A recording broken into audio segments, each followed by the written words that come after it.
After the fall of France to the German war machine, a large number of armored vehicles came into the possession of the conquerors. With a constant need for additional tanks, these vehicles were pressed into service for their new masters in a variety of ways. In some cases, the vehicles were used as they were found, but often they would receive significant modifications. Today's topic is in the latter category, with the tanks starting their lives as FCM 36 light tanks before being converted into a platform to carry the powerful Pak 40 7.5cm cannon and 10.5cm howitzer.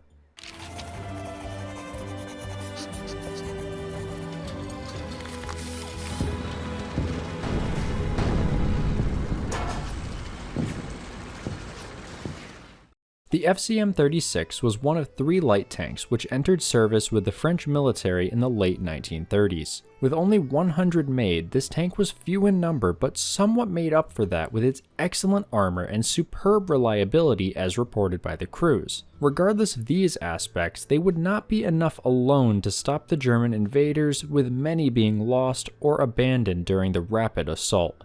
Though the French did lose many tanks in the fighting, so did the Germans, and this led to captured tanks, including several examples of the FCM 36, to be turned against their creators. Following the surrender, this number of FCM 36 tanks in German service would increase, with somewhere in the range of 37 to as high as 50 vehicles being recovered, with different numbers coming from different sources.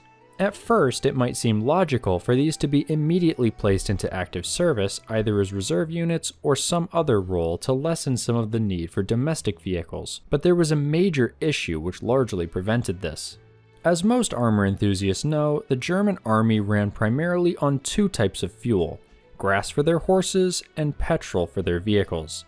The FCM 36, on the other hand, was fueled with diesel. So although an addition of as many as 50 tanks could be seen as incredibly useful, the logistics of providing diesel specifically for these vehicles made them undesirable. For essentially this reason alone, outside of their use during the westward push into France, the FCM 36 would not see much use after the surrender. This would remain the case for around 2 years until 1942, when it was decided to put the tanks, or more specifically their chassis, to work.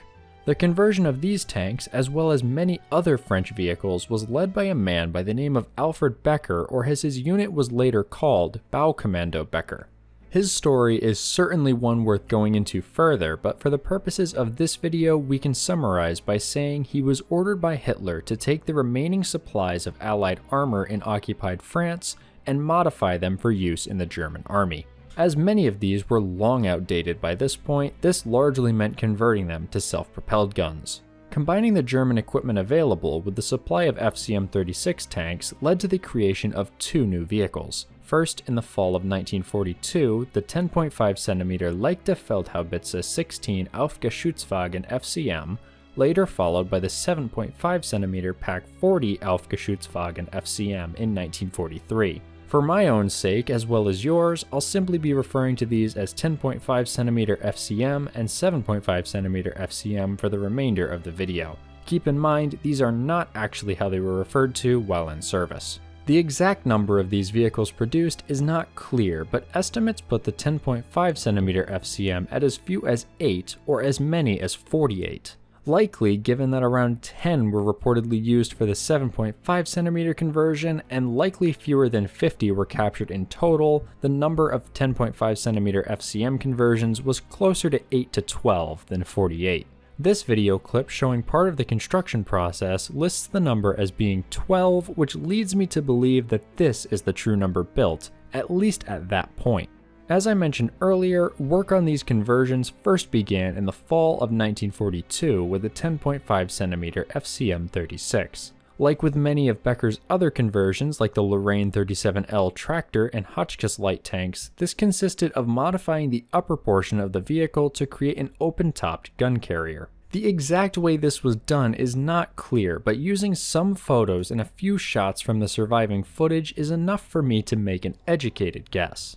We see in this frame showing the interior of the vehicle while firing that the 2 crew members by the gun appear to be standing inside the hull of the tank below where the turret once sat, with a flat plate behind them. This leads me to believe the area around the turret ring was removed to create a place for the gunner and commander to stand with the ammunition stored above the engine deck. The engine deck itself was also clearly modified to some degree, as originally the tank featured angled armor along its length, but afterwards we see both the side armor and the folding access panels on the side are now more vertical with a slight outward angle. This may indicate the engine deck was also lowered, but as of now I have no way of confirming this. The ammunition does seem to sit lower than the rear armor slope in this photo though, so I'd say there's a good chance of it. As for the actual superstructure itself, it offered little in the way of protection. At only 15mm thick all around, with minimal sloping, this meant it could only really protect from small arms fire and shrapnel. An additional gun shield was also mounted on the front, giving it slightly more armor. With no armor above them, the crew was also at risk from incoming fire into the compartment from strafing aircraft or another source. Within this armor would be a crew consisting of 4 or possibly 5. The driver in the original driver's position with the commander and gun crew in the superstructure.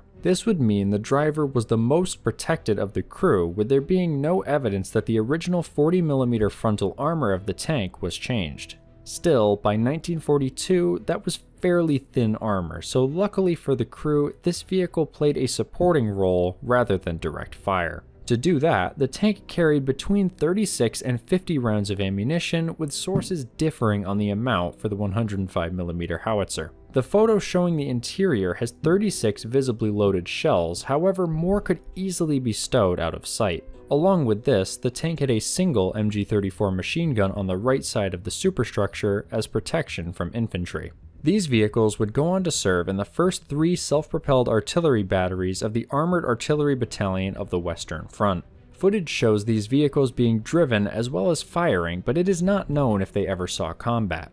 In a report dated for January of 1944, the tanks were no longer included in the unit's vehicles. This seems to have been the result of a decision in December of 1943 to replace them with Hotchkiss-based ones to simplify logistics. With no further information to go on, it is a mystery what happened to them after this, with none having survived. Following the construction of the 12 10.5cm FCMs, Becker also created a further 10 tanks armed with the PaK-40 anti-tank gun in 1943.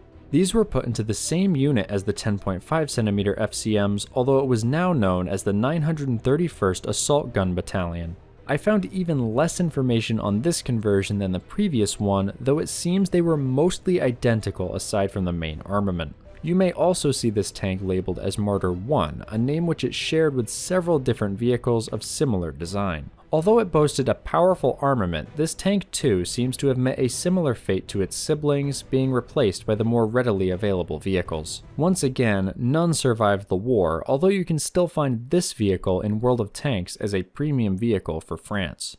Often it may seem obvious to use captured equipment as a way to bolster your armor reserves, but as the FCM-36 demonstrates, this is not always as easy as one might think. Whether it be lack of spare parts, or even something as simple as what sort of fuel it runs on, logistics usually are the deciding factor for any vehicle.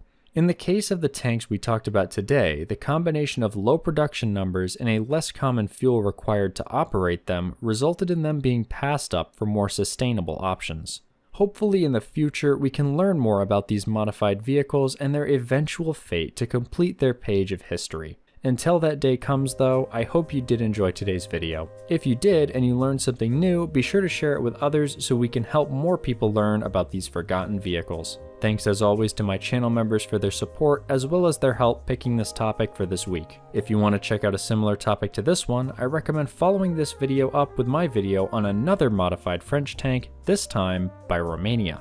I'll see you there.